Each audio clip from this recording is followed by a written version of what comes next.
said to Pete, let's build a dream.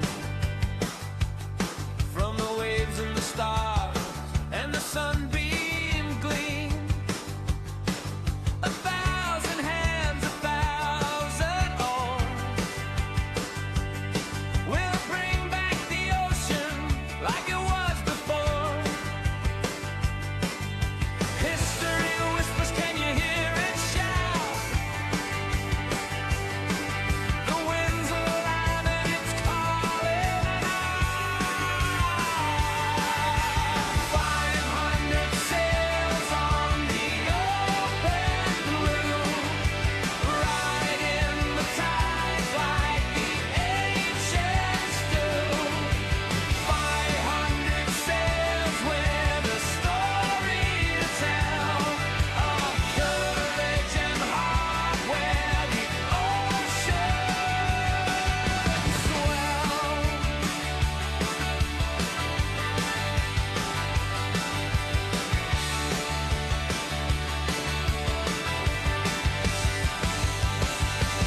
Pete laughed loud, said count me in. Let's chart the course where the waves begin. The pros dance where the sea meets sky. The spirit lives, it will never die. The horizon stretches like a drawn-out dream,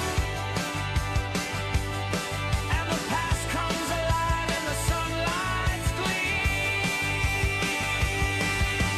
500 sails on the open blue, riding the tides like the ancients do.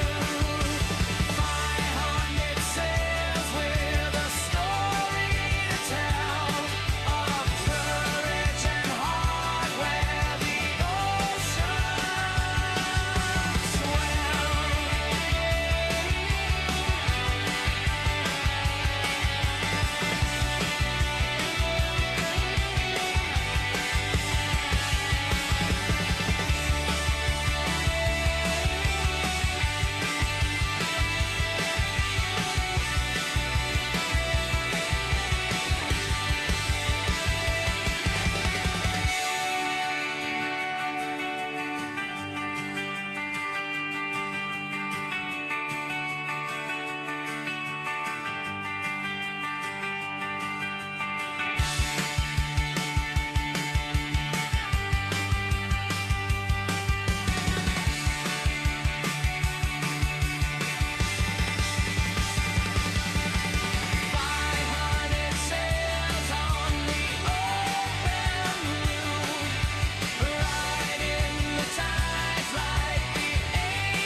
All right, good morning, Marianas. What a day today. And I'm telling you, I don't know if I'm catching a buzz off of the fumes in here, but it is not weak.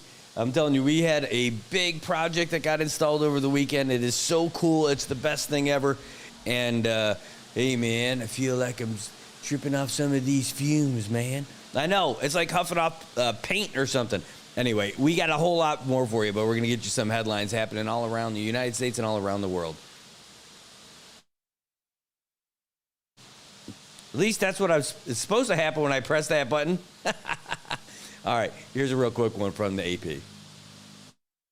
This is AP News Minute. Iran has a warning for the U.S. if American soldiers step foot in the Islamic Republic. AP's Julie Walker reports. Iran making several threats against the U.S., including warning against a ground invasion as 2,500 U.S. Marines arrived in the region. The country's parliament speaker says its forces are waiting for the arrival of American troops to set them on fire and punish their regional partners. Meanwhile, Pakistan says it will soon host talks between the U.S. and Iran.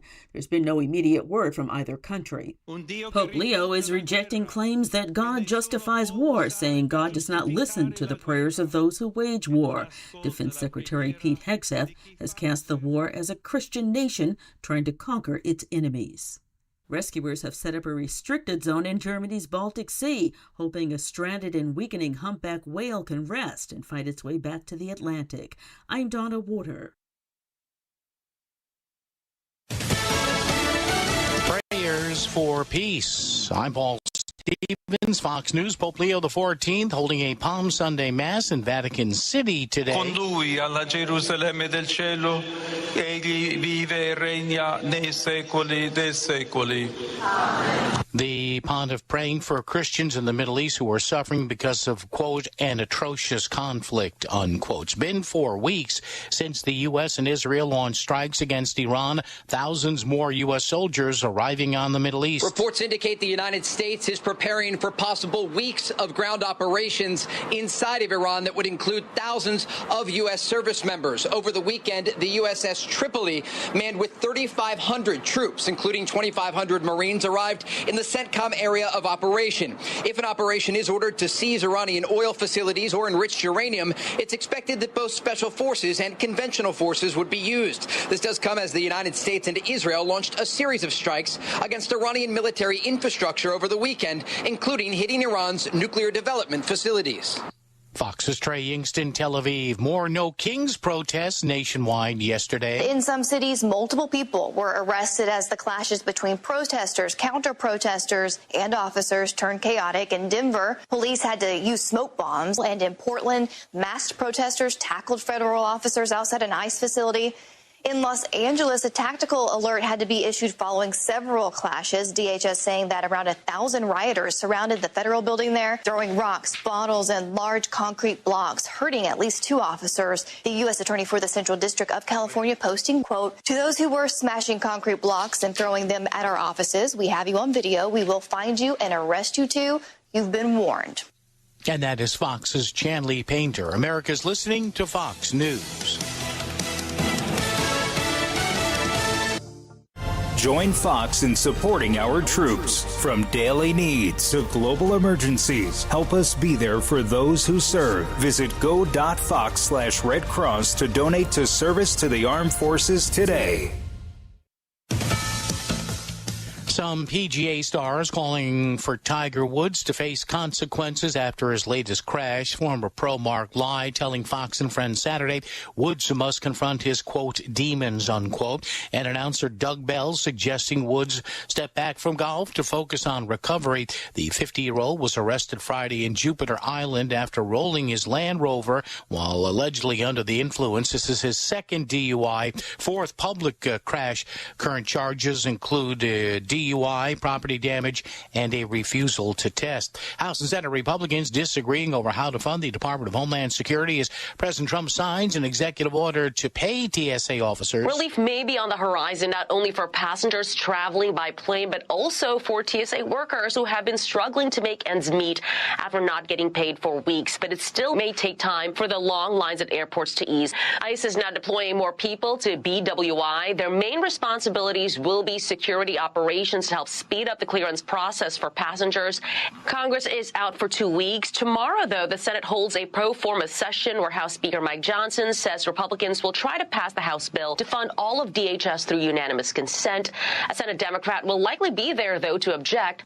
Fox's Madeline Rivera in D.C. House Republicans rejecting a Senate deal passed that would fund DHS, excluding ICE and Border Patrol. Democrats have been opposing funding for immigration operations until reforms are made after 2 U.S. citizens were shot and killed by federal agents months ago in Minnesota. Food safety officials sounding the alarm, warning Americans to check their freezers for certain beef and pork products that could be unsafe to eat.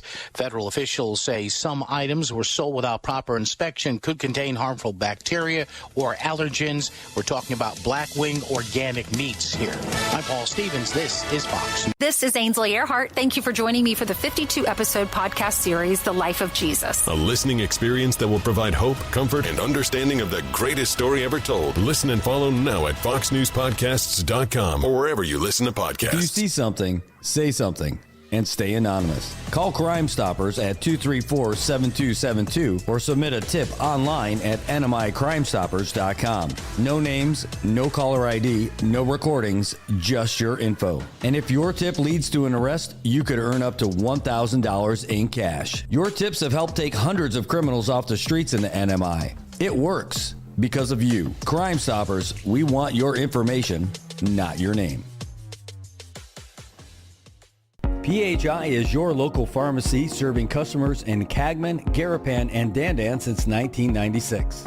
Shop PHI Pharmacy for all your prescriptions, and we even offer a large line of multivitamin supplements. Our Dandan location is open weekdays from 8 to 6 and 8 to 4 on weekends. Or visit our Garapan and Cagman locations weekdays from 8 to 6 and 8 to 1 on Saturdays. Check us out online at phipharmacy.com or follow us on Facebook. PHI is a locally owned independent community Health Mart pharmacy. Health Mart, taking the time to listen and care.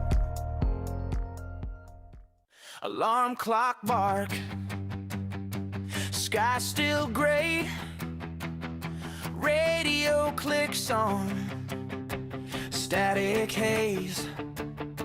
Good morning, Marianas, in my face, Brad yelling, wake up, Saipan, no escape. Coffee burns my lip, he laughs in my kitchen, talks like he knows every bruise that I am in. Good morning, Marianas, rise up, Saipan, hops on the harbor, headlines in his hand. Good morning, Marianas, live from the reef to the ridge, bread with the weather, and a dare on the bridge. Traffic on Beach Road, kids half dressed. He jokes about rain and unpaid rent. Says call the show, tell me what you regret. Then plays our song like a second chance bet. He says, say your name, we say it like a prayer. Through busted speakers, we are almost there. Good morning, Marianas, rise up, Saipan. Shacks and condos, all sing with the fan. Good morning, Marianas, old scars, new daylight. Brad talks nonsense, somehow gets it right.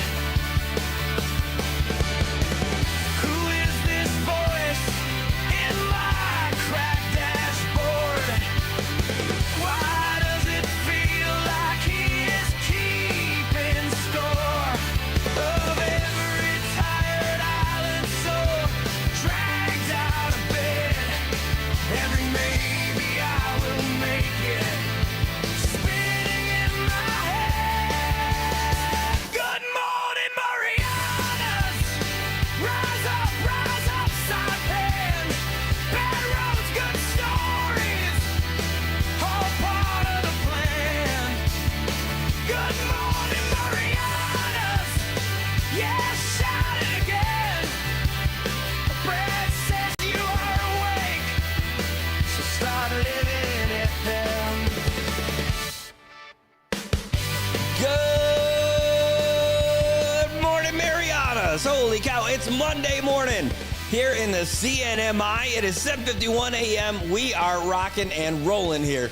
And we are in the perfect storm of all kinds of stuff that's happening at the same time between the news, the weather, and the pleasant aroma of ambiance in here. I'm telling you, I've got the outside fighting with the aircon, the stain and the paint fumes fighting with the fresh air.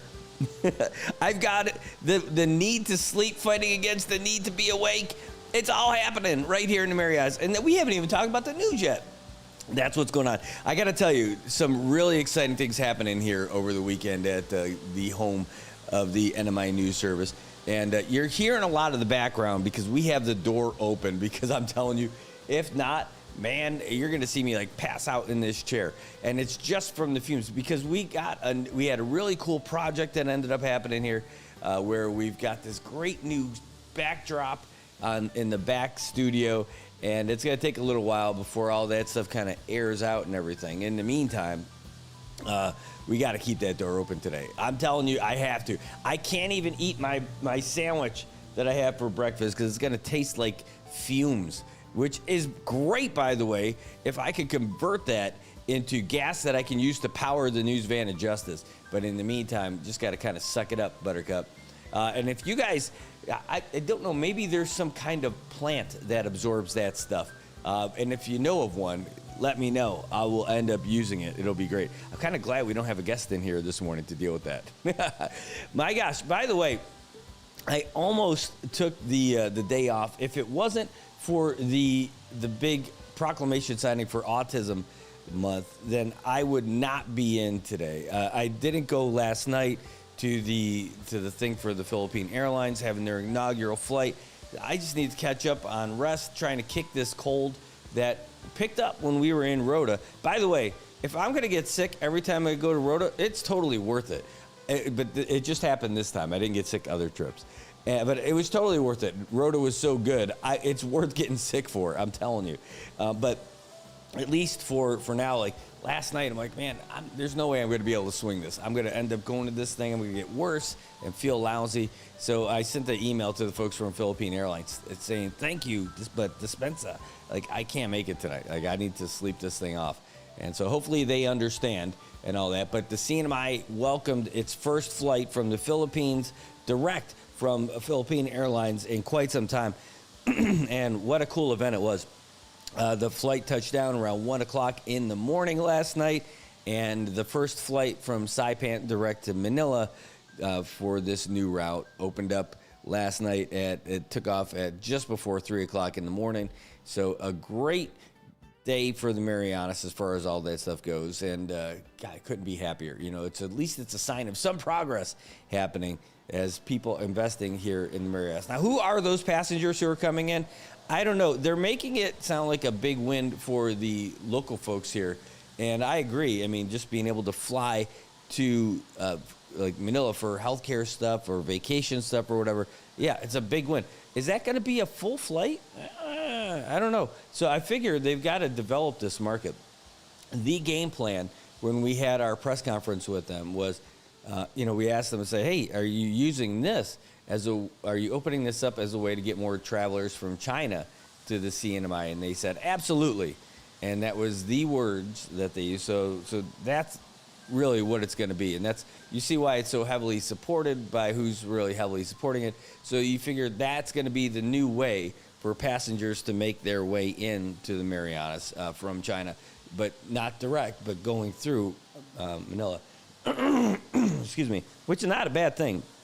It's just something that, you heard them say they didn't want to pay for charter flights. So they wanted to find an airline that would be a partner in helping them with that. And now they found it. So that's a good thing.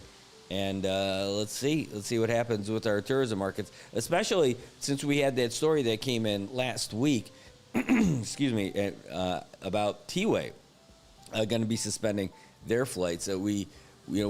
A little bird told us about that. We reached out to MVA, and then MVA gave us a little bit more detail about what's going on with that. But with regards to T-Way, going to be suspending flights, as I yawned through that one, between Seoul and Saipan from May to October.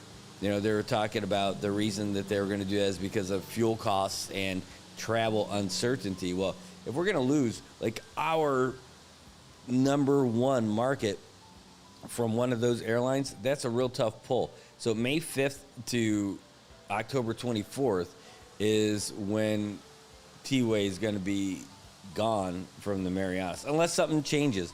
What did they say? They said the rising aviation fuel costs, the fuel supply constraints, and softening travel demand. So, I mean, those are the big things. And that was based on the heads up that T-Way sent to the NBA. And then NBA, you know, jumped on it to let us know about it. All right, well, so that's what happened last night as you guys were sleeping and enjoying the weekend. It is the start of Holy Week. Today is Holy Monday, and that's followed by Holy Tuesday, Holy Wednesday, Holy Cow, it's Thursday, Good Friday, and then Holy Saturday, and then Easter Sunday. And we are really looking forward to Easter Sunday because that's the end of Lent. Yes! And I'll tell you what, I am ready for that first glass or bottle or can of something after Lent wraps up. It's been pretty good. And by the way, I haven't had even soccer for the last 2 weeks, so it's a tough pull. I can't even have a beer, get rid of the stress with soccer. I just need to go to the gym. You're right, 100% right. All right, well, seeing as how I get most of my best advice from the comment section, I want to say hi to you guys. Say hi to 671 Far From Home, saying buenas, and buenas to you too. Bisocho Cesar says, hey, good morning, CNMI, mabuhay, indeed. Magandang umaga po. Joshua Brazel says, good morning, Brad, good morning to you, my friend. Good to see you. Vicky Kamatsu de la Cruz saying, good morning, CNMI and NMI News. Well, good morning to you. Thanks for being here with us. Eric Mopness, my brother, my veteran brother is out here. He's saying, good morning, Marianas. He says it's a great song to start the day. Rise up, rise up. Good morning, Brad, CNMI, Auntie Evelyn, and everyone tuning in to the best station that keeps us updated with news as it goes on. Have a blessed and safe day. Take care, stay safe. God bless you and your family always. Oh, we got a call coming in already. Not messing around. We got a call coming in from the island of Tinian, so far away. Is this David? Yeah, this is David. David, good morning. Great to hear from you. How are you this morning, my friend? Oh, we're doing okay, Brad. You know, one day at a time. Oh, can't complain. I hear you. My dad used to say, well, I could complain, but it's not going to do me any good. True. So what's on your mind, my friend? Well, what's on my mind right now is a lot of things, but let's do one thing at a time. First, Brad, good morning, Marianas, and I hope CNMI stays dry and drive safe out there. It's wet out. Indeed, we're soaking over here. It's pouring. Well, it's starting. Same here too. It's lightening up a little bit, just like my hair. That's awesome one. Anyways, Brad, it's not a complaint. It's a concern that it's been, bugging me for quite some time already, for decades. They did a lottery for the agricultural homestead on the island of Tinian. Unfortunately, they didn't go all the way through to the finish line. Is that Castizo area? Yes, that's Castizo area. All right, so keep going. Sorry about that. Sorry to interrupt. Just want to make sure we're talking about the same spot. Oh, yeah. We're on the same page. Well, I would just like to echo a message out to the Governor Apatan. Okay. And, to see to it that his soldier down at DPL is doing a great job, for doing a lottery. Unfortunately, it didn't take us all the way to the finish line.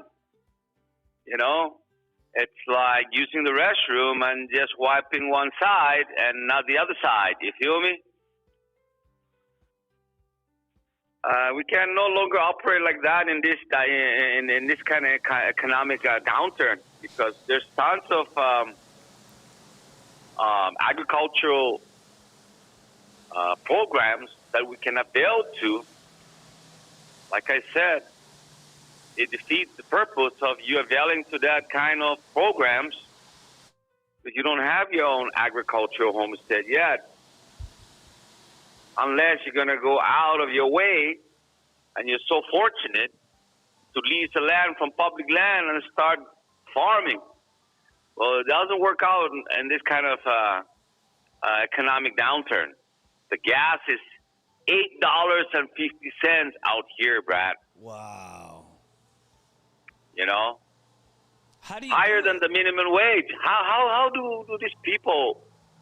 How do these people live? I don't know, Brad. You ask me. As for me, I live off the land for now, and you know, being guided through by God, probably. Man, David, I can't imagine that much for more than minimum wage for gas. That's when you got to start doing diesel power. You look down at your feet and you say, diesel take you here and diesel take you there. Yeah, footmobile. The footmobile, yes. I can't believe it. That's incredible that it's It is incredible, Brad. I don't know. I do understand that the elected officials are scrambling to make ends meet. Well, hopefully they do and make the economic turn around. But as if they what call this? While they try to turn around the economy, let's ask the governor to give us our Castillo Agricultural Homestead and the AG's office. Where does the investigation land? Because they say there's a lot of corruption at DPL where it's been investigated. I don't know for what purpose, but give us our land for all those people that apply legitimately with no illegal doings binding by law to all the applicants that are following the law, so that we can push straight on to life while you guys try to put back the economy for everyone, because I need to straighten out my own economy here. David, with that lottery, did they had people sign up? They didn't award them? They didn't make the announcement of who won those spots? Is that what happened? Yeah, it didn't take us to the finish line because next is the permitting issue, clearing permit, and now we need to pay the $100 again in order for us to go in there and start clearing. Oh, wait. Now, so people already got awarded their They got awarded. They lotteried the land out, but they didn't take us to the finish line where to go in and start clearing and start farming. Oh, you got to do permits. Now, permitting. So they set up a shop over at it's a one-stop shop permit, but it's not working, man. Where does this thing, it's going to end, you know? It's so crap, you know? It's so bullshit. Excuse my language, but coming to a point where there's too much talk, but there's no action. How expensive words the Secretary of DPL used during his hearing and during his, introduction down here on Tinian. Unfortunately, there's no feedback. Where do we stand? And it's not executed all the way to the finish line. So who do you think who do these people think they are? Only during election time and whatnot to, just wash their hands, and think that someone out there in the cinema, it's okay, they forgot about it. They got their land already. They're good. But we don't have to actually own it yet until we go in there and start farming, Brad. So what do they need to do? They need to give us the clearing permit. And show us our lots so we can start going in and say, okay, you can start farming. It's all yours from the hill to the sea. Now that's the finish line. All right, so how do you get that permit? Do you have to apply to the office to get it? They have to issue those permits to us. The clearance permit. Yeah, clearing permit. Okay. And so when are? So can we get somebody from DPL to answer our question? That's a great question. I will reach out to them. Can we I know hop they on? listen. Yeah. Yeah, I know they listen. They listen, but they're probably deaf. You know. Right? That you're asking them questions, and you can tell by that person is just not getting to the same page as you, where they're just dodging the questions. They just keep dodging the questions. You know, they don't want to face the fact that they're living in denial where what's happening to this island.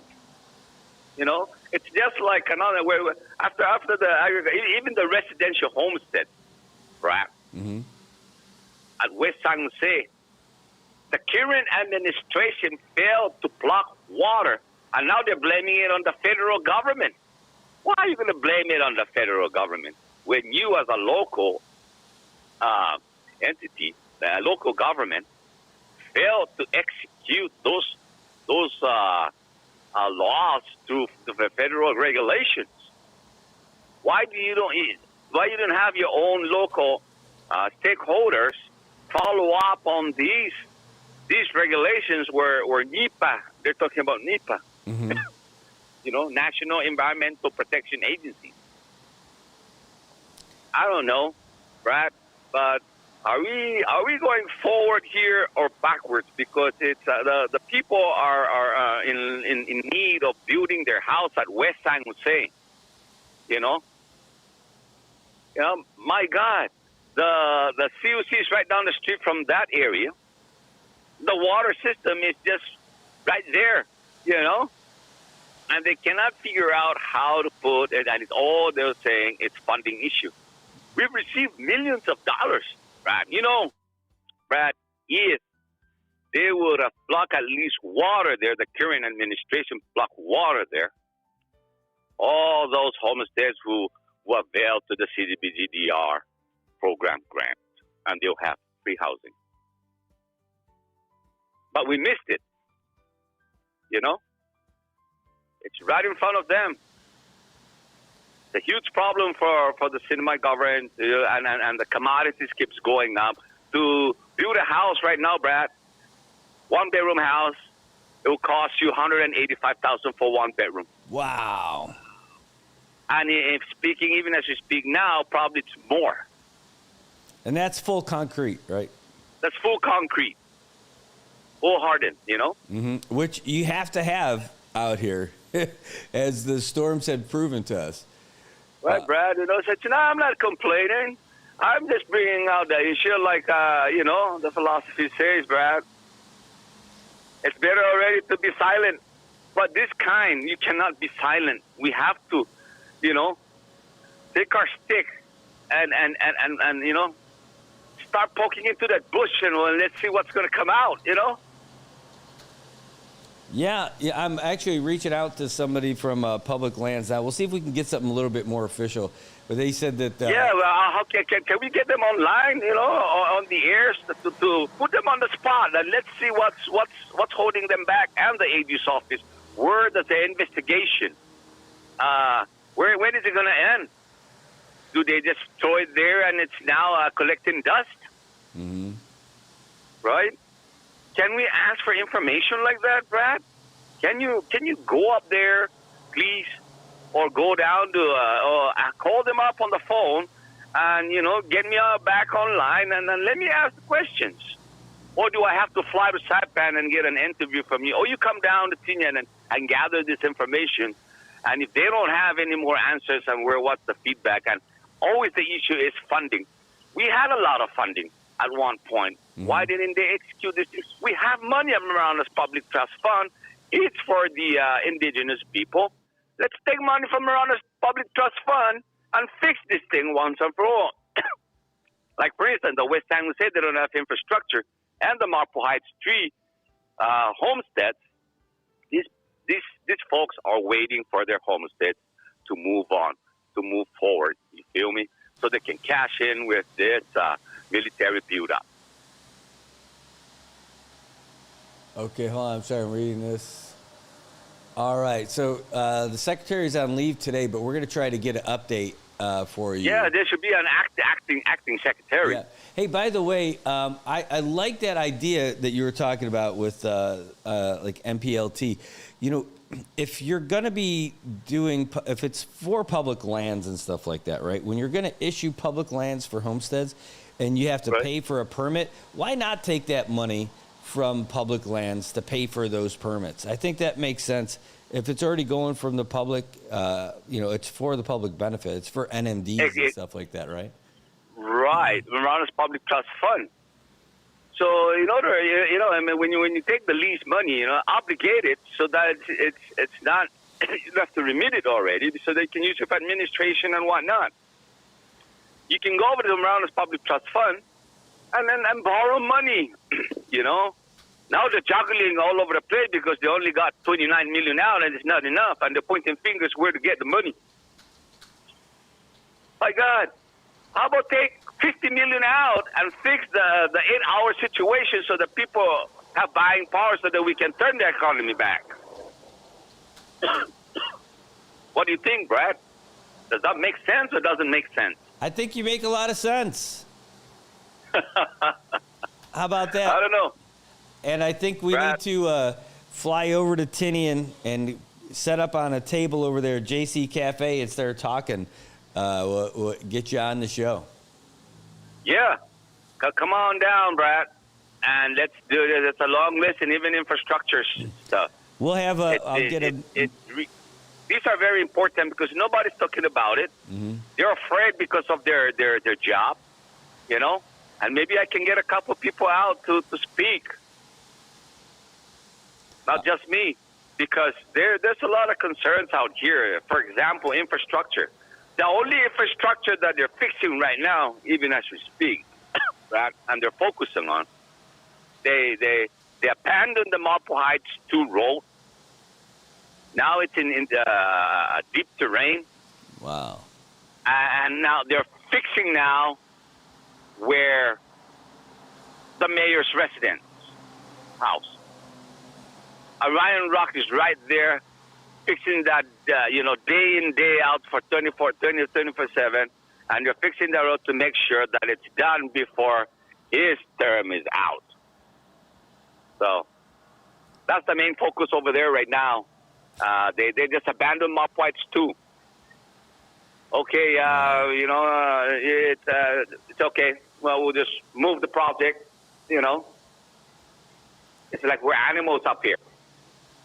Man, that's awful. Well, here, I'm getting there's updates coming in for me, but we're going to work on getting you an official answer on this. But I can tell you that the people that we're talking to at DPL right now are trying to get more info for us. But so basically, yeah, that's the only problem. That nobody knows anything.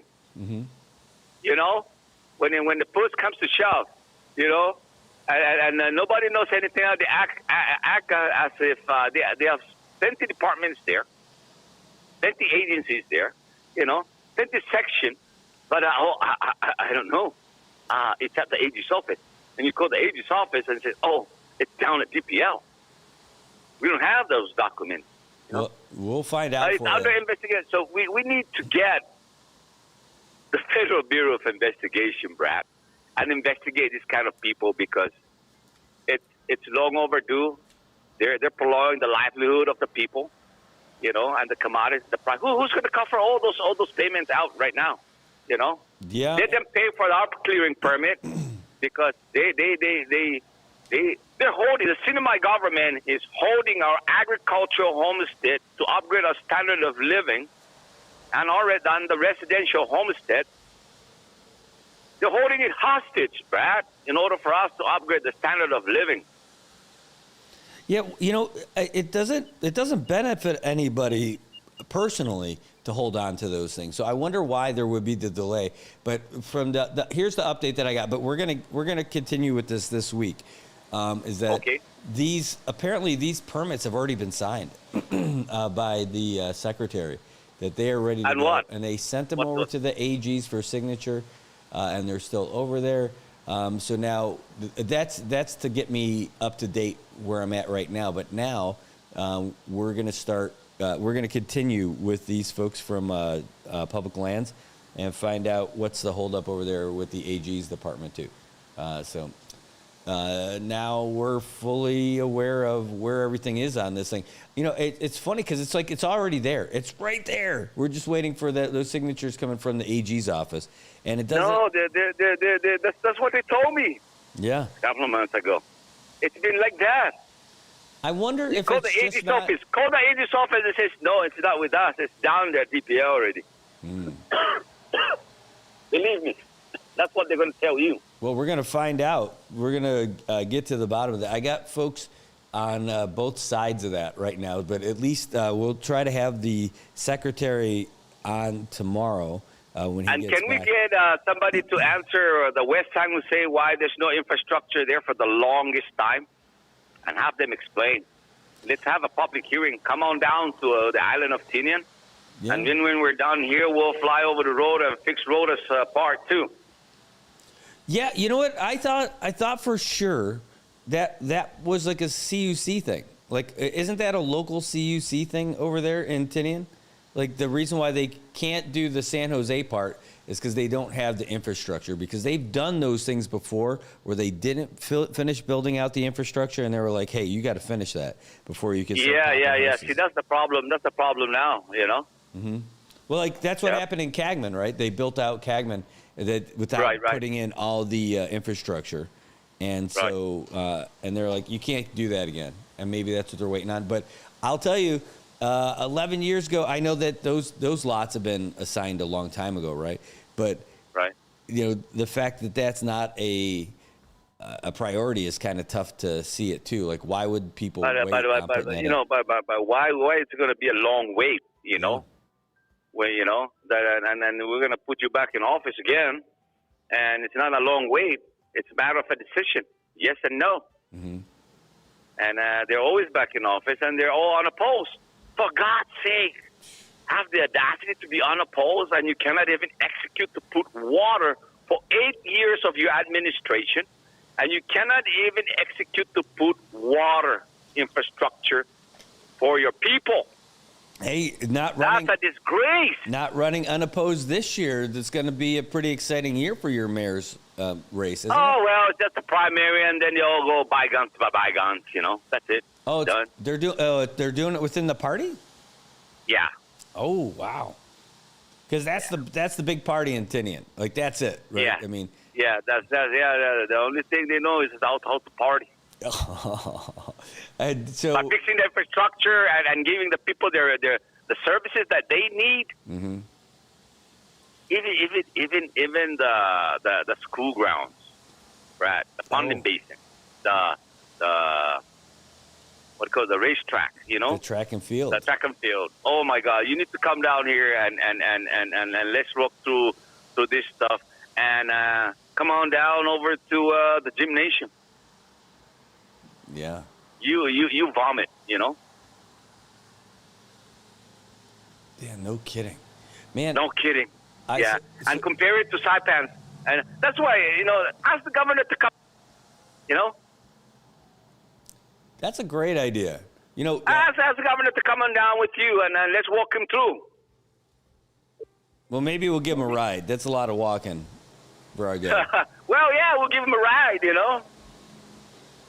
Yeah, that's a great idea. Head down there. Say, hey, Mr. Governor, I'm going down there. I know, you know, he's got to have the busiest schedule with everybody going in there, too. But it sounds like it's not like you're flying excuse me, 3 hour. It's only an 8-minute ride, you know? Yeah. I'm with you. We don't even have to land. You can fly over. You can see where all those plots are for San Jose. Yeah. You know, and just look down and say, hey, what's going on over here? And it is amazing. I remember driving through there and checking it out. And that goes back, man, like 10 years more.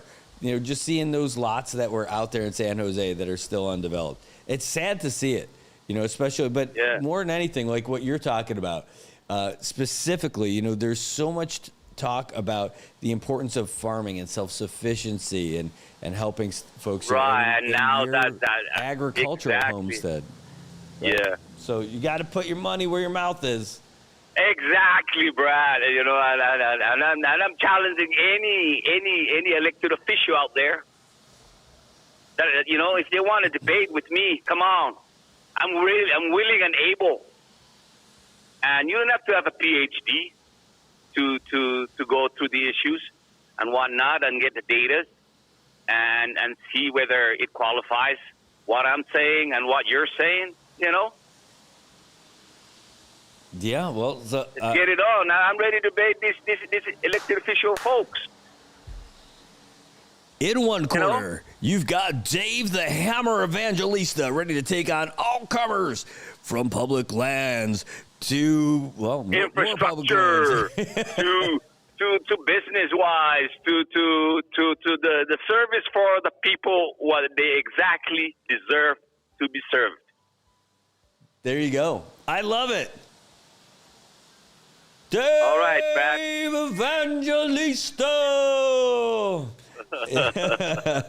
And in They the say other when corner. everything is said and done, Brad, a lot more is said than done. That's the problem of these elected officials, you know. And I cannot blame all of them because they all are helping their constituents. Mm-hmm. But there's some good ones out there and some corruptive ones out there that they don't give a freaking thing about it because they just turn the blind eye and look the other way because it's not my problem. That's Congressman's problem over there. He should take care of that problem, you know, or that senator's problem, or that mayor's problem, you know. And we're too busy running around, fixing people's kitchen. Folks, we're not going to get ahead here. Hey, Dave. We need... Yes, sir. We got another call coming in. Can we check you later? Okay, sir. All right. Thank you so much. Thank you so much. I hope they hear the message. Oh, sorry, Dave. We lost you there for the last little bit of it, but we've got our next caller. Dispensa, Dave, I thought I didn't realize I hit the button already. But Hafideh Zentiro, thanks for calling the show. Who's this? Hey, good morning, man. This is Tequila. How are you, brother? Hey, good morning. How are you? I'm pretty good on a Monday rainy day. It is a rainy day. But I was just listening to Mr. Evangelista, and he does have a point. And I just want to share something with the public that I recently had a meeting with the Secretary of DPL about three weeks ago pertaining to the matters that I brought up with him, per se the monument of the David Peter Monument Garfield, so. Here is the go catch, so to speak. The delay on my Open Government Act to asking him what will be his next recourse under the law that permits him to take action on matters such as indigenous stolen land proven. Yet here's the catch that on our meeting he divulged the information that DPL and DLNR. And I hope you, Jack Ogomoro, is listening in because you're the right hand of the Secretary of the Illinois today. They're conflicting on the 150 feet watermark. Did you know that, Brad? Their DPO and the Illinois are both in kind of a friction of the 150 feet watermark to the shoreline. So the reason why I bring it up because of the issue, according to the Constitution, DPL has jurisdiction on all indigenous public land. Mm-hmm. Now, the submerged land of the 150 feet, I asked this one particular question to Mr. Gumuru. Does DLNR apply the 150 feet watermark at Managaha? To my surprise, since Managaha is part of SIPAD, now, Dad was literally trying to avoid the question like, Ray, put that in an LSR so we can give it to the Attorney General to look into this and blah, blah, blah. Hold on, DLNR. You already have a policy enacted for it to be enforced. Why should I write a letter again? And that is where the reason why I bring that up is because that monument in Managaha it is within the 150 feet watermark, but why did it still erected it? I'm talking about the monument pertaining to Agarup. That's within the 150 feet watermark. So why would the law be hampered just to accommodate that part? So there's a lot, and I really believe that the United States federal government should intervene. Why? Because according to Section 8 of the Covenant, Part A, 805, Section 805, Part A of the Covenant, we are protected for exploitation. What is going on here is like a dynamic of exploitation. Why? If there's 600,000 square meters of public land to be used for land exchange, my God, there's 2,000 people waiting since the 80s, 90s for homestead. Why can't DPO use that 600,000 plus square meter of public land at Obzan to open up the homestead? And sorry about that. I'm trying to wrap my head around the monument thing in Managaha. What was the point on that one? I mean, like. Okay, the point here with DPL, with Illinois, they're arguing about the 150 feet watermark. The monument in Saipan of south of the Carolina Road, that's within the 150 feet watermark. That's already confirmed. Again, the island of the Managawa Island, that monument again is within the 150 feet watermark. So why is everything that is one-sided in our island based on 150 feet watermark are still being passed, but yet the rest are being denied? What's being denied? For instance, like Bantalan in Talancanoa. Look at the progress there. There's issues within this is where the 150 feet watermark should be really looked at, and where does it start and where does it end? Because apparently DLNR, Mr. Goma, does not have the answer of where does it start and where does it end. Oh wait, are you saying like are you talking about like for fixing it or something, or for putting stuff in, or what? For even in any public land along the coastline, under the Constitution, if you're going to erect something, it has to benefit the whole entire people, whether they're indigenous or not. You can build a playground. Go ahead, it's going to benefit the people. But what does monuments benefit the rest? Nothing. Wow, I don't. Well, that I think is a subjective point of view, right? So like,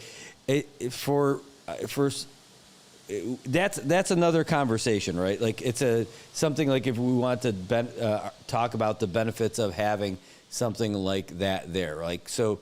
It doesn't benefit. No, my point here, I'm sorry to cut in, Brad. I really but my point here is, why are all public land in the cinema, if you look today, they're being extorted for other reasons besides the reason it was intended for? Yeah, I think for some things you could say that. I mean, like, but there's a lot of stuff that's been permitted that hasn't been a benefit to the whole community. Like, for instance, you know where Gregorio T. Camacho Elementary School is, right? Up in San Roque? Just south of it. Just south of it. The hotel? No, not even the hotel. It's not even the hotel. It is like two like condos that are right on the beach. Like they're right there. Those two giant glass walled buildings. That's within the 150 feet watermark. So that's why are they? That's within like the 50 feet watermark. It's right there. And how did that get through? Like it's been. That's a long time. That's a good question to ask DLNR and DEQ and TRM. That's a very good question, because that's where now we need the attention of the federal government to step in, because literally. When you do that, you do not have access to public beach. And that's where, again, they are being funded by the federal government. So why not ask them their help? Because apparently a lot of these administrations that they appoint individuals to head those agencies, for me personally, and I stand to be corrected again, but this is my personal perspective, they're going gung-ho on their own decision-making, not based on the established language of the laws of the city mind. Yeah. And that has to stop, because we, the people, we are recognizing, we're realizing, but, you know, Where does the extent stop where now I can say this, we need help from the federal government to intervene personally. Why? Because apparently we can't handle it ourselves. We keep talking about it, but where's the action behind it? Yeah, that's a tough pull. And here's my question, though. With regards to the feds, like, I used to think about that the same way, about, like, boy, it'd be great for, like, for whatever the topic was. I can't think about, like, a specific one now, but you just say, like, boy, it would be great if there was some oversight for something like that. But for something like this, I don't think federal law can really touch it. But you're drawing a really good nexus saying, hey, they're federally funded. They're getting funds from a federal organization. Shouldn't they get some kind of federal oversight based on their policies? I wonder what the appetite would be for them from the federal side to get involved in something like that, unless the money's being spent incorrectly. But I do like that. You know, they ended up doing it for labor and immigration here, so maybe they would be interested in doing something like that. And, you know, to top it off and ending this time for Big Talk, you know, and we all know that 50 years of the covenant just came up in celebration, right? Yeah. So literally, to celebrate something in the making, it has to benefit me and my family in all essence of the language it was based on. But apparently, why would I celebrate the covenant today, 50 years in the making? For one, it took away immigration. Two, it took away our exclusive economic zone. And three, now they're imposing this for 60 acres of what we can eat and what we cannot eat. I mean, is that what we negotiated with the covenant? No. We negotiated for a better life, not for something that they put that we are entitled to, then they take it back.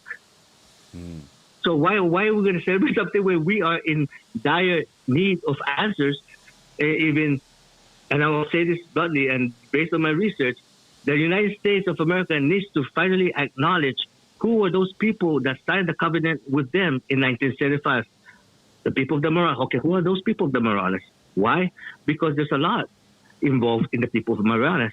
The reason, and this is again my personal perspective, the reason why they can't answer, because once they say Chamorro, automatically Guam would have to come into the picture. Why? Because we are one nation of bloodline, one culture. Under international, you cannot split one culture into two to accommodate something of what? A covenant and a territory clause? No, we are one Mariana. We are one people. And that is why, again, based on my research, that's the only real question that for me the United States needs to answer. Because apparently, people think we've been decolonized. Personally, no, we have not been decolonized. Why? Because Guam, the people of Guam, Chamorro Guam, are asking for that decolonization today. Aren't we part of those Chamorros? Yeah, I am a Chamorro. But it's just a clause. I have a different thought about that. With regards to Guam, they can do a plebiscite anytime they want to. Based, again, on a clause. And like I asked Leo Pagilinan this question way back, and I want to bring it back and into this perspective. I asked him, what if there was never a purchase of the Northern Marianas by the League of Nations of the Germans? Now, wouldn't the Marianas be under one administration? Yes. We will be under the clause of the Spanish-American War, like a trophy with Guam. Guam will be our main state when you look at it. But it was the League of Nations purchased by the Germans that literally set the tone and the path of the Commonwealth. Yeah, that's my perspective. That is true. That is absolutely true. And so at least you could track that all the way down to when that happened, and that's it. And that's a tough pull. And everything that's happened since then, though, man, it's you can't ignore it, and you got to factor that stuff in. There's still people living here, and nobody's going to be 100% satisfied on some of that stuff. Or I should say, you're not going to satisfy 100% of the people. Some people will be pretty happy about it. But right now, my mom's family, sisters, or other people, Chamorros here, they still have brothers and sisters or elders in Guam, but yet we're split. But they were born in Guam, and the rest were born here, but their bloodline, same father, same mother. But why?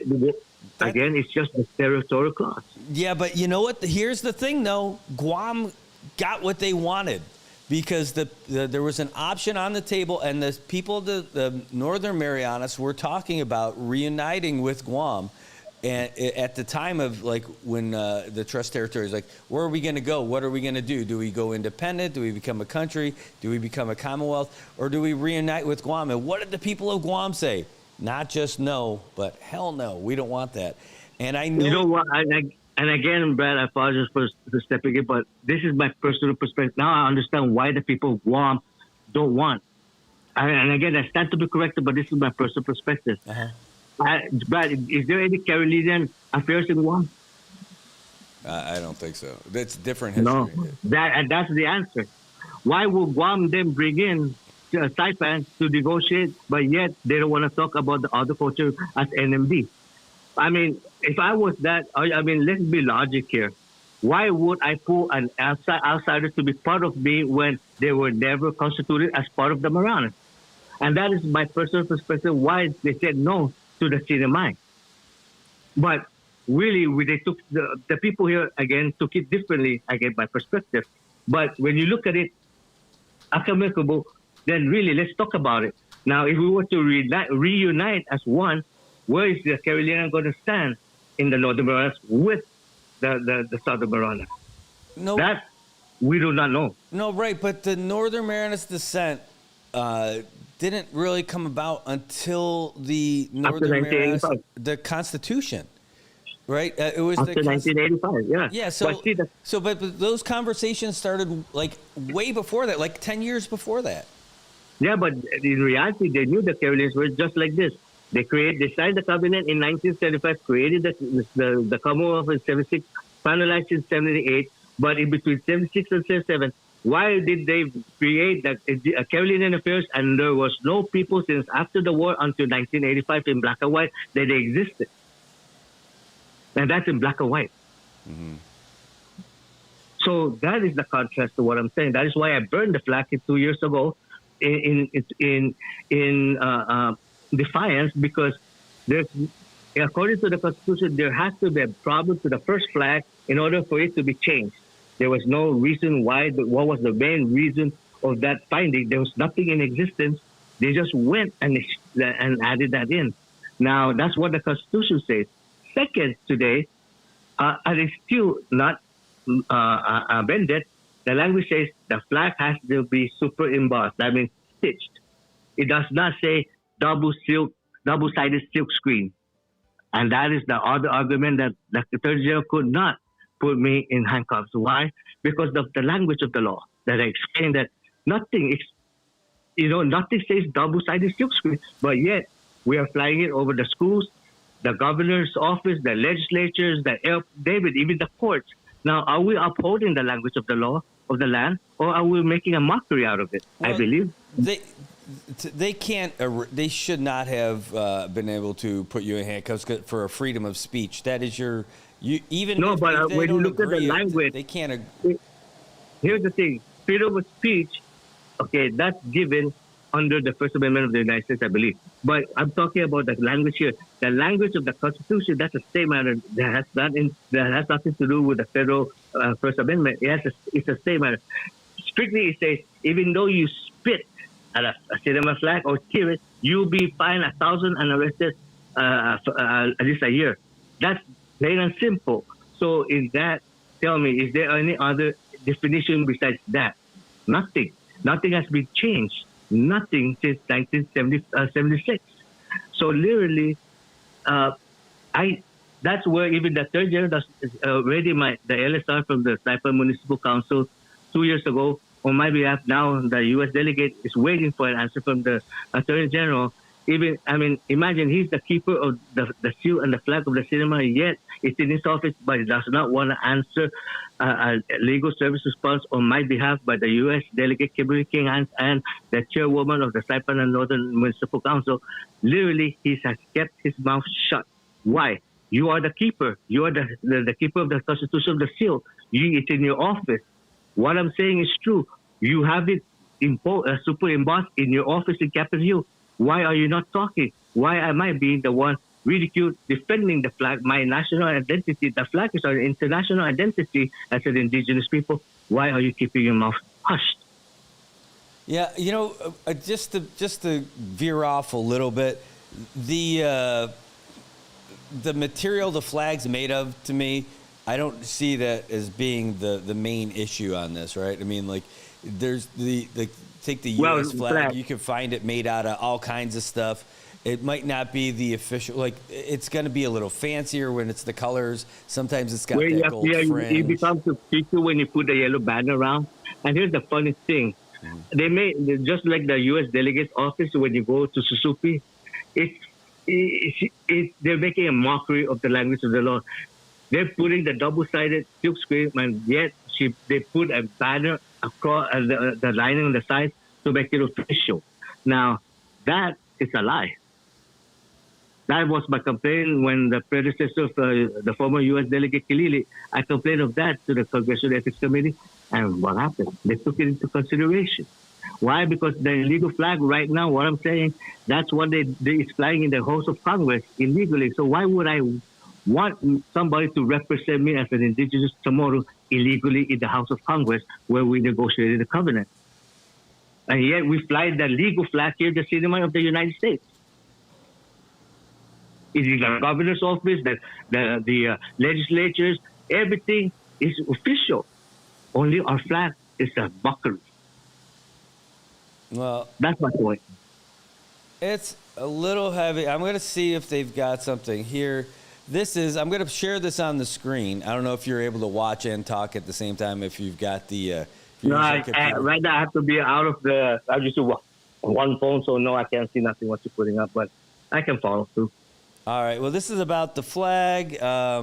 This is posted in the CNMI laws here. This is about Charter Day, designated legal holiday, official flag adopted. And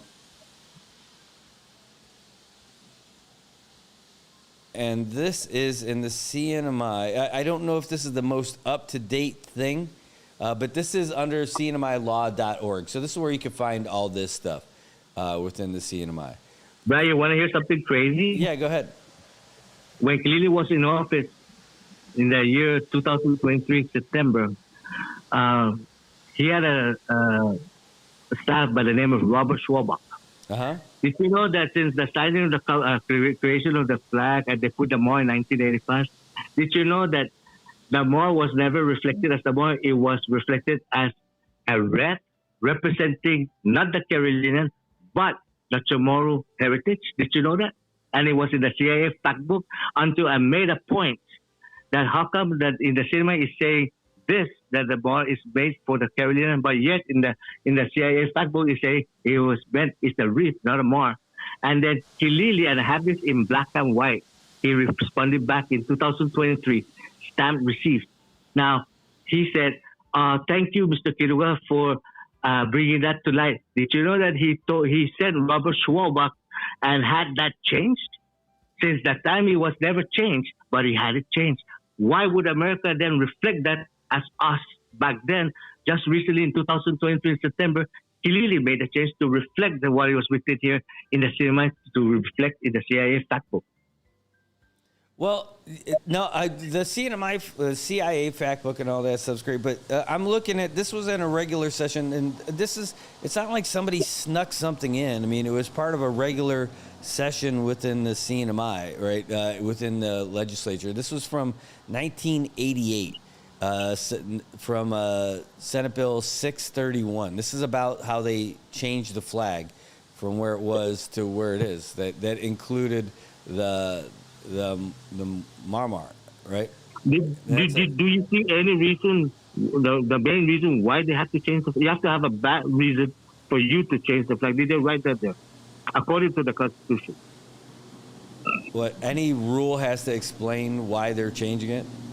They have to find a deficiency of the original flag to even alter and change it. You have to put it in black and white before, and then the people would have to read and understand the changes. That, tell me if it's there, because I'll tell you it's not there. Well, it's what they have here. So they said to amend it, to conform But to you have to have a amendment. reason to amend. Well, hold on, I'm not done. Just reading the thing. And it says to conform with Amendment 43 of the Constitution. And on here, the explanation says the stone and the star, which are surrounded by the traditional Carolinian marmor colors, and then the flowers.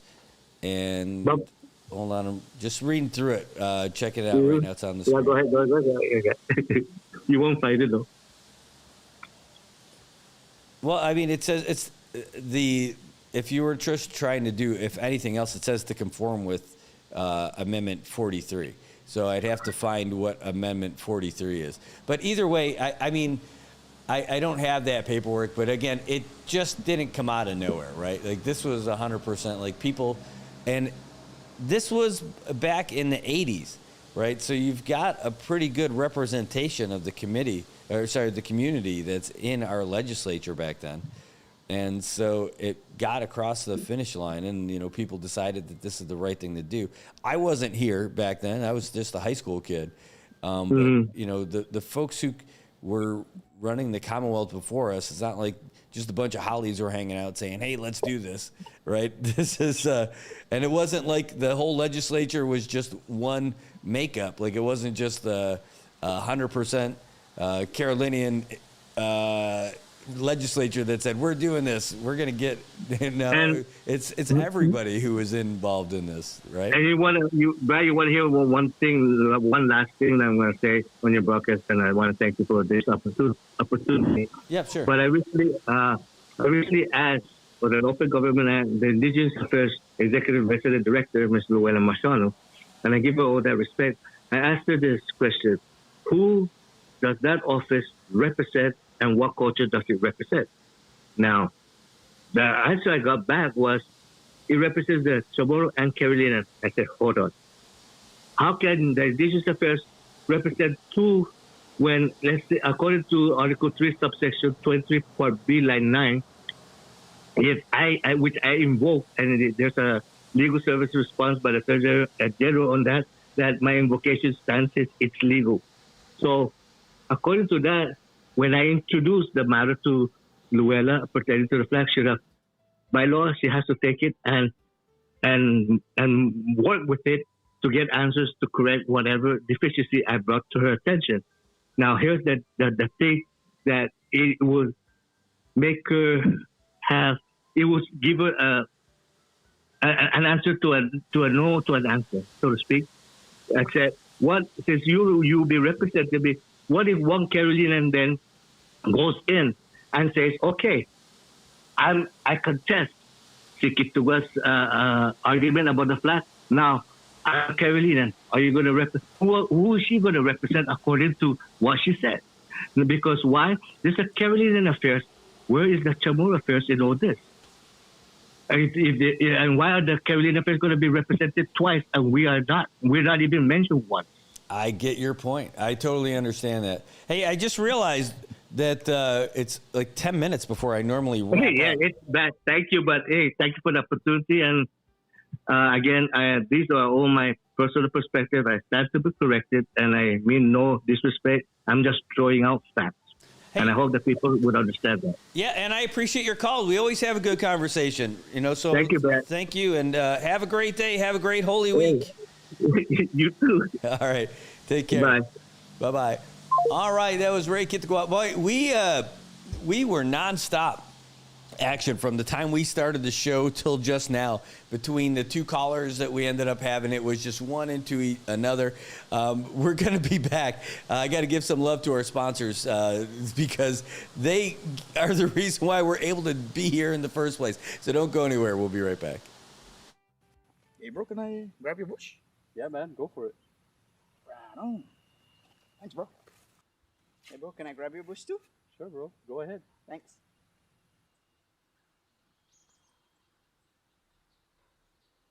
Now I can grab my own bush. Saipan, it's time to grab your bush. Pick up a 12-pack of ice-cold bush, and you're in for more than just a refreshing beer. Every 12-pack gives you a chance to win exclusive bush gear and more. So don't wait. Swing by your favorite store, grab your bush, and join the fun. Because here in Saipan, The best moments are even better with Bush. Grab your Bush today.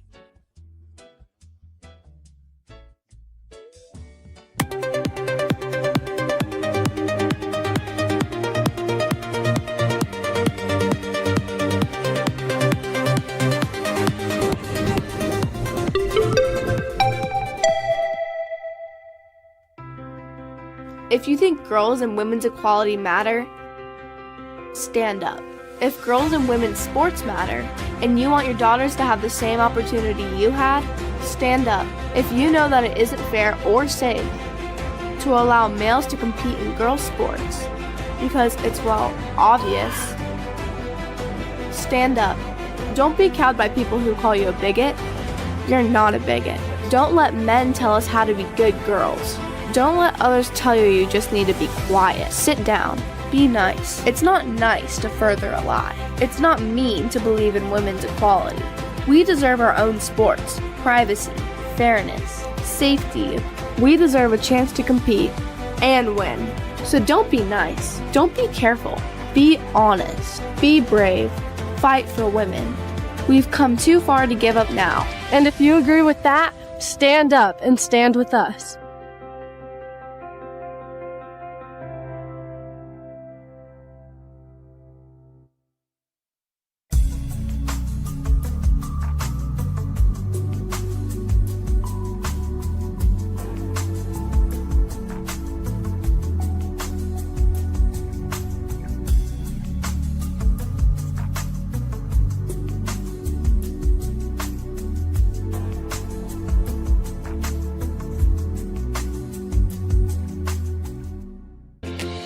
Shiny smiles all around, where happiness is found. It's the little things that make it true. Shiny smiles start with you.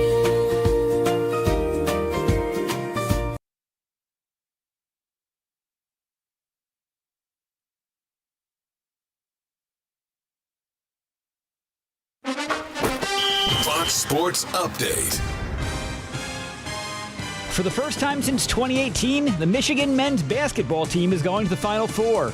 The top-seeded Wolverines blowing out 6-seed Tennessee 95-62 in today's Midwest Regional Final.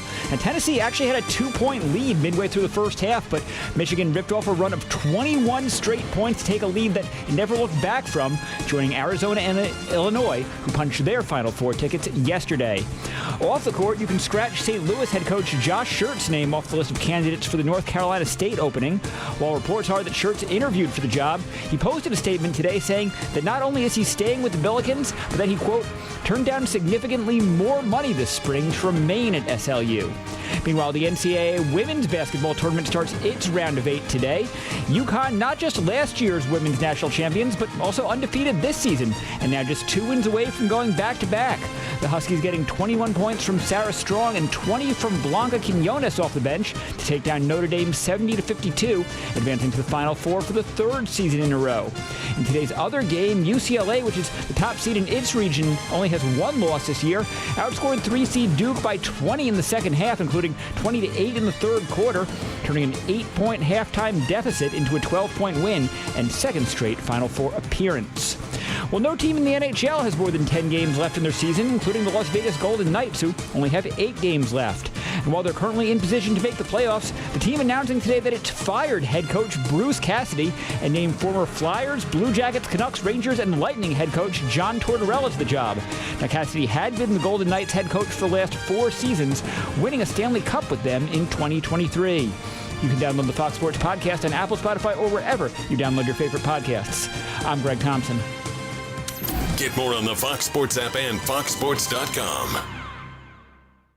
This is Ainsley Earhart. Thank you for joining me for the 52-episode podcast series, The Life of Jesus. A listening experience that will provide hope, comfort, and understanding of the greatest story ever told. Listen and follow now at foxnewspodcasts.com or wherever you listen to podcasts.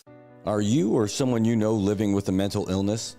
Have you experienced abuse or neglect, denial of services, or discrimination because of a mental illness or disability? You have rights. NM Posse is the Northern Marianas Protection and Advocacy Systems Incorporated, and we're here for you. Individuals diagnosed with mental illness have human, civil, and legal rights under federal and local law. No one should be mistreated, denied services, or discriminated against because of a disability. NM Posse's PIME program provides protection and advocacy for individuals with mental illness and provides information about your rights, advocacy and assistance for eligible individuals, and support in cases involving abuse, neglect, or discrimination. Services are confidential and provided at no cost to eligible individuals. To learn more, call NM Posse today at 670-235-7273 or 7274, or email gborja@nmposse.org. As the day unfolds with laughter and cheer, Brad's got the magic that brings us all near. Sharing tales of hope, dreams that shine bright. Good morning, Marianas, together we ignite. So join the palm trees, we dance through the days. The rhythm and soul in so many ways. Together we rise through the moments we share. Good morning, Marianas, feel the love everywhere. Wake up to the sunshine in the morning light. Good vibes all around, everything feels right. Brad on the show, bringing joy to our day. Into the Marianas breeze, let the worries drift away. Yeah, that was the air. Our connection grows stronger. We show that we care. Rock on to feel the soulful flow. Look right on in Mariana, that's where you belong. The sweet island breeze and the ocean's embrace. Brad's got the stories, sun lively days. Sometimes meditated, fall in this ride. Yeah, we're shining with love as our guide. So raise your voices high, let the music play on. Good morning, Marianas, we're where you belong. All right, welcome back, Marianas. It's 8:58 in the morning, and it is a rainy, wet, sloppy day outside. But this is probably the kind of weather that makes Peeling Gazebo feel a little more hot and sexy.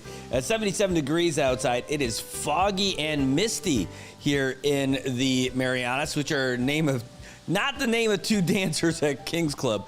We're looking at isolated showers throughout the day, partly sunny skies, high near 87 today with a very light wind blowing through. And man, it's going to be like this tonight too. In fact, it's going to drop all the way down to 76. I don't know how it's going to get up to 87 when it's like this all day, but we're at 96% humidity up at Saipan International Airport. And man, and it's a bit misty in here too. You're hearing all that background because of what we've got going on over here. We've got the fumes kicking up from the big project that we have. But it's going to be like this for a couple of days, I think. So today, after we wrap up, we're going to be heading down to the big proclamation signing for Autism Month. But man, tell you what, then we're going to go and get a fan to blow the air out of here nonstop. That's going to be our fun stuff throughout today because, my gosh, I'm telling you, we had to keep this door open. Last night, though, I didn't have to. I don't know what was different about last night. Maybe the morning weather made it a little bit more pungent today, but I'm definitely feeling it. But it is Autism Awareness Month in April, and today is going to be the big proclamation signing. We're really excited about being there for it. In fact, I can put that on the screen for you. I just wanted to make sure that we could get it, and we got it. Oh, geez, that's a little bit too big. But it all really starts today. Let me try to get it so it doesn't cover up my whole face. That might be something some of you guys would like. But the big Autism Awareness Month activities going on start today. It's going to be just down the street from us at Crown Plaza, Hibiscus Hall, 10 o'clock, the big proclamation signing. And then, well, there's an egg hunt on April 4th. That should be a lot of fun at Sugar King Park from 10 to 11. There's also going to be a big autism walk from an AMP. Great way for you to show your support to your friends and family members from throughout the CNMI who are either experiencing it or raising a family member with autism. There's also a pizza night fundraiser. Pizza night, April 20th, 420. No kidding. That's the night for you to, over at Pizza Hut. It's all day, actually. It's called Pizza Night Fundraiser, but it's going to happen all day long. Man, it's so foggy out there. But it is going to be an opportunity when you pick up pizzas over there at Pizza Hut. On that day, a portion of those pizza funds are going to go to the Autism Association here in the CNMI. Also, on April 26th, maybe one of the more fun activities that they have. This is not about a bicycle. This is about your vehicle. It's called the Ride for Autism. It's going to be April 26th from 2 p.m. to 4 p.m. And that's going to be at the airport field up there by the CPA. So it should be a big thing. The other thing is, hey, you can tag the Autism Society of the CNMI at their Instagram page, ASCNMI 670. It's at ASCNMI 670. That's her Instagram tag. And you wear blue on Wednesdays, take a photo, and then tag them. And that would be something that they'll enjoy because it really shows support for everything that they're doing. Anyway, that's just a little heads up. And so, yeah, that pizza night is a pizza all day thing. And it's just a great activity. Another way for another local business to participate in helping a worthwhile non-governmental organization here in the Marianas. All right, folks, well, we are going to pack up the shop over here, and we are going to head over to Crown Plaza because we want to be there for our friends with the Autism Society to help promote the Autism Awareness Month for 2026. We're going to see a bunch of our friends down there from the public and private sector, and if you're free, if you can get down there, I know they would love a show of support by seeing you there. And if you're off for spring break for school, I mean, a great opportunity for you to go down there. And you know what? Bring your kids. You know, show them that you show support for worthy organizations like this, and continue to have them exposed to other kids with autism and adults with autism to help normalize that so that they end up being better people when they grow up, you know, and supporting everybody else here in our Commonwealth. It's great and worthwhile. So that's what we've got for you today, folks. I want to say thanks to all of our viewers today. Thanks to our commenters. Thanks to our callers. If you haven't already, please give us a reaction. You know, give us a like or something over here on the Facebook side. On the YouTube side, please do that too. And this is a big deal. If you haven't subscribed to us already on YouTube, please do it. The chances are you haven't, because the numbers of followers that we have on Facebook is just so massive.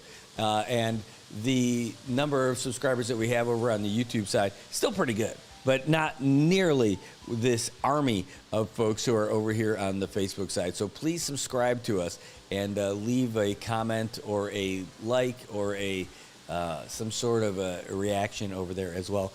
Now, don't forget our Instagram page. Man, that stuff, when we post over there, it just takes off, and we have way less followers than our Facebook side. But please give us a follow over there as well. That's what we got. All right, folks, thank you so much. We're going to deal with the fumes on our way out the door, and we're excited to come back tomorrow and have another great day. I hope today is your best day so far that you've ever had in your whole life. I hope today is the best, and I hope that it just starts a great week for you. All right, so take care. We'll see you guys. We'll be back again tomorrow morning for another edition of Good Morning Marianas. Take care.